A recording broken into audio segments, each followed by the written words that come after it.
a guilty pleasure I indulge in occasionally on a Friday afternoon after a long week, watching Dr. Phil. Don't judge.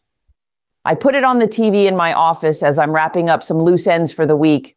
There are instructive lessons to be gleaned if you're there to find them and not simply be entertained by the misery of others. One episode that stands out featured an 18-year-old boy who was confronted about hurting his younger sister twice and at least one other known victim. His father said he had a gut feeling that it was a phase and that his son had outgrown it. His mother put him into counseling briefly after the first incident, but then pulled him out of the program after a couple of sessions because she didn't like the treatment program. When he was caught hurting a neighbor, he was forced into another program, but he didn't complete that either. Why? He said he's too lazy to finish one and blamed his mother for his behavior because she didn't punish him after the first time. At one point, he started lecturing his sister about her behavior.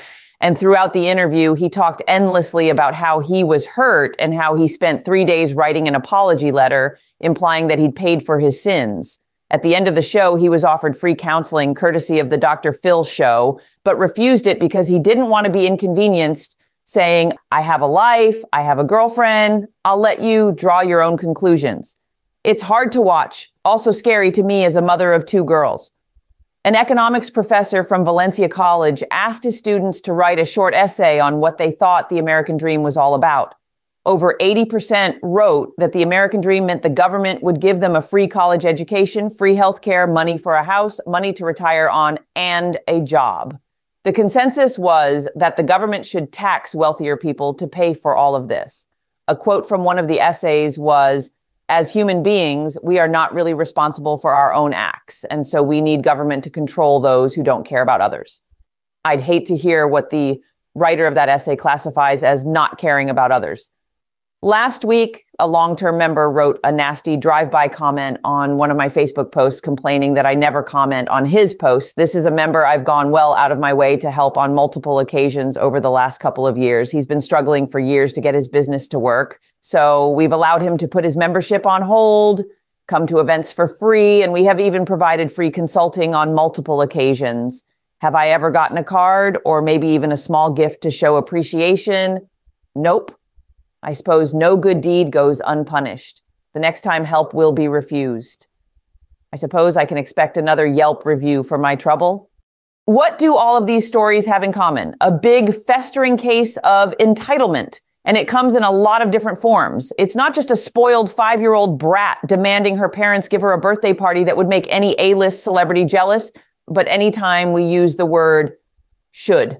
I should be able to continue on with my life and not be inconvenienced by my actions, that the government should provide me with free health care and education paid for by someone else, that an expensive degree should land me a cushy, high-paying job. I should have people give me handouts and freebies because I'm struggling in business. I should be getting more appreciation and recognition. I should be paid more because I work hard. I should be given more help because I'm disadvantaged. In my early years of starting my business, I lamented to myself that it should be easier to generate sales, quote unquote, by now. That I should be making more money, have less stress, have fewer problems. I've since learned and eliminated that thinking from my vocabulary. It's absolutely not how high performers think. Karis's line is a good one. You don't get what you deserve. You get what you negotiate. I would change it slightly. You don't get what you deserve. You get what you settle for. You get exactly what you accept. Successful people know this. If person A won't give it to you, then you go to person B, C, or D, and on down the line until you get it. There is no fair. No one owes you anything. Playing crybaby and demanding something be given to you is the opposite of grit and gratitude. We all have obstacles to overcome. No one who achieves anything of significance gets it handed to them on a silver platter with no resistance. To quote Larry Wingett, if your life sucks, it's because you suck. The end. This week, we celebrate Memorial Day.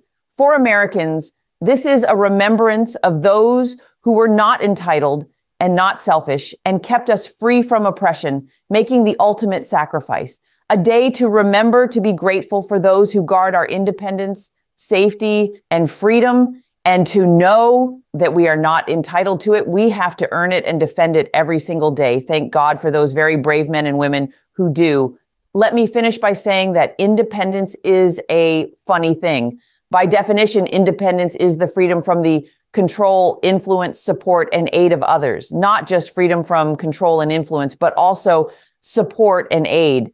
Those with entitlement attitudes really don't understand this. You cannot be truly independent unless you forgo all. Entitlement instantly enslaves you to the giver. And while business and life and attitudes are constantly changing, this does not. If you want to improve your life, income, business, and health, take 100% responsibility and improve yourself. Shed any remaining thought or feeling of entitlement and fairness and replace it with resolve and discipline. Or you could relieve yourself of all such responsibility and hope someone will come and rescue you by taking care of all this. Good luck.